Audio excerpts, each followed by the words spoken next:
हर तरफ मतदान कर्मी आपको मिल जाएंगे जो ईवीएम मशीन लेकर के जाते हुए मतदान केंद्रों पर। और देखिए यहाँ पर मैं आपको एक दिखाऊं, ये ईवीएम मशीन को सेट करना, उसको समझना, सब अलग अलग जगहों के लोग। क्या इसमें कोई दिक्कत आ रही है? हाँ, कुछ नहीं आती। समझ लिए आप लोग? ट्रेनिंग में गई थी? हाँ जी, गए थे ट्रेनिंग। आप क्या करती हैं? मैं टीचर हूँ, बेसिक में टीचर। आप भी टीचर ही हैं? नहीं, एनटीपीसी में है। और आप? शिक्षा विभाग से जी। शिक्षा विभाग से सर। मैं तो ये एक ही ईवीएम मिली है क्या आपको? हाँ जी, एक ही ईवीएम मिली। हाँ? एक ही ईवीएम। एक ही मिलेगी एक बूथ के लिए। 5 लोग रहते हैं उसमें ना? 4 लोग, 4 की टीम होती है। 4 की टीम होती है, एक ईवीएम मिलती है। पूरा सेट मिलता है 3 का 1।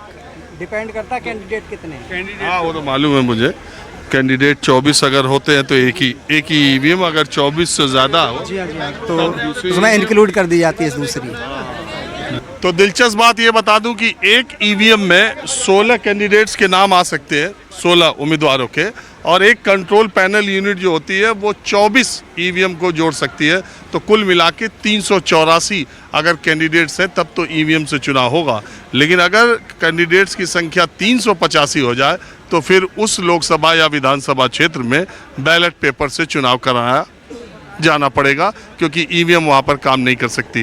बहरहाल मैं आपको कुछ जानकारियाँ भी दे रहा हूँ। और सरकारी कर्मचारियों के बीच में माहौल क्या है देखिए, महिलाएं पुरुष सब बराबर के। आप लोग का कहाँ लगी है ड्यूटी? हाँ, जेवर। अच्छा, आप एक पोलिंग पार्टी। हाँ हाँ। तो आप लोग अलग अलग कार्यालयों के हैं कि एक ही? सभी अलग कार्यालय से आए हैं। आप क्या करते हैं? मेरा मैनेजर है। बैंक के? मैनेजर नहीं, बीएसयू में, पीएसयू में। अच्छा, तो ये किस बार आपकी चुनाव की ड्यूटी है? आते रहती है, हर बार आती है। हम लोग ये तो हर बार लगती है ड्यूटी। अच्छा, एक बात बताइए, सरकारी कर्मचारी चुनाव की ड्यूटी कटवाने में बहुत लगे रहते हैं। पता नहीं, हमने तो कभी नहीं कोशिश किया कटवाने का। आप बोले सही बता रहे ना? क्या चीज़? लोग चाहते हैं ना कि चुनाव में ड्यूटी कट जाए किसी तरह। नहीं, चुनाव का भी एक्सपीरियंस है, ड्यूटी अपना एक अलग एक्सपीरियंस है, करना चाहिए। आप क्या करती हैं? बैंक में। आप भी बैंक में हैं? हाँ।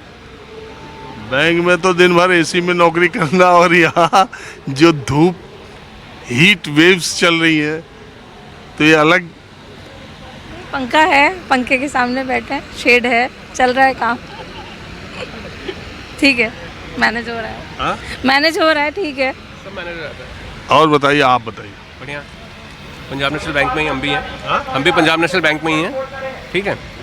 ड्यूटी जो लोग कटवाने के लिए दौड़ते हैं, ड्यूटी कटवाने में जितनी मेहनत है उससे ज़्यादा इजीली ड्यूटी हो जाती है। अच्छा, एक बात बताइए, कई लोग कहते हैं कि अब जैसे नोएडा है, ये तो बड़ा शहर है, बड़ी सुविधाएं यहाँ ठीक है। जो छोटी जगहों में जाना, रात को गांव में रुकना, और उससे लोगों का हो जाता है अरेंजमेंट, वो भी एक अलग एक्सपीरियंस होता है। ड्यूटी है तो ड्यूटी आपको करनी है, वो भी दैट्स ए नया एक्सपीरियंस है। हार्डशिप में आदमी को रहना सीखना चाहिए। ये तो आप मुंह से बोल रहे हैं ना। देखिए, मैं डिफेंस में रह चुका हूँ पहले। हाँ? मैं डिफेंस में रह चुका हूँ, एयरफोर्स में रह चुका हूँ मैं पहले। ठीक है, तो हमारे लिए ये सब चीज़ें बहुत नॉर्मल है। चलिए, आप फोर्स में रहे, लेकिन बात ये है कि अब सिर पे पड़ी गया तो कोई ऑप्शन तो है नहीं। नहीं, एक्सपीरियंस है, 2 साल पहले भी लगी थी, इस बार भी लगी है, एंजॉय कर रहे हैं। यहाँ सबसे मिलना हो जाता है, बाकी ड्यूटी की ड्यूटी हो जाती है। देश की सेवा है, ये तो देश की सेवा है, तो ये तो करना है। कई लोग ये कहते हैं कि सरकारी कर्मचारी यही एक काम करते भी तो है। अब देखिए, कहने वाले तो कुछ भी कह सकते हैं। हाँ, पर जो हम काम जो करते हैं, अब इसके लिए तो बाहर के लोग तो कुछ भी बोल सकते हैं ना, पर हमें पता है कि हम क्या काम करते हैं, हमारा क्या योगदान है इस देश के लिए, ये हमें पता है। नहीं, मैं खुद ही मानता हूँ, ये इलेक्शन ड्यूटी इतनी आसान काम नहीं है जितना बाहर से दिखता है। आज का जाना, शाम को रुकना, फिर सुबह 6 बजे 5 बजे सारी 2 दिन का खाना है इसमें। 2 दिन का खाना पैक है, सब तैयारी है 2 दिन की, तो कोई दिक्कत बताइए 2 दिन का खाना आप एडवांस लेके आई हैं नहीं है। क्योंकि कल दिन भर वोटिंग कराना है, फिर शाम को फिर ईवीएम लेके आना, फिर उसको डिपॉजिट कराना, और अगर कहीं कुछ गड़बड़ हो गया तो एफआईआर। हाँ नहीं, बहुत लंबा प्रोसेस है ये पूरे 2 दिन का प्रोसेस है। आज सुबह से लेके कल रात तक, जब तक हमारा सारा मशीन डिपॉजिट नहीं हो जाता है सेंटर पे, तब तक हमारा ड्यूटी है।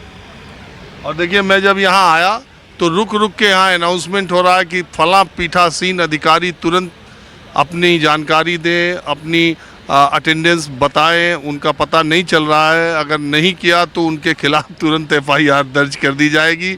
यहाँ पर फेज़ 2 थाने में जानकारी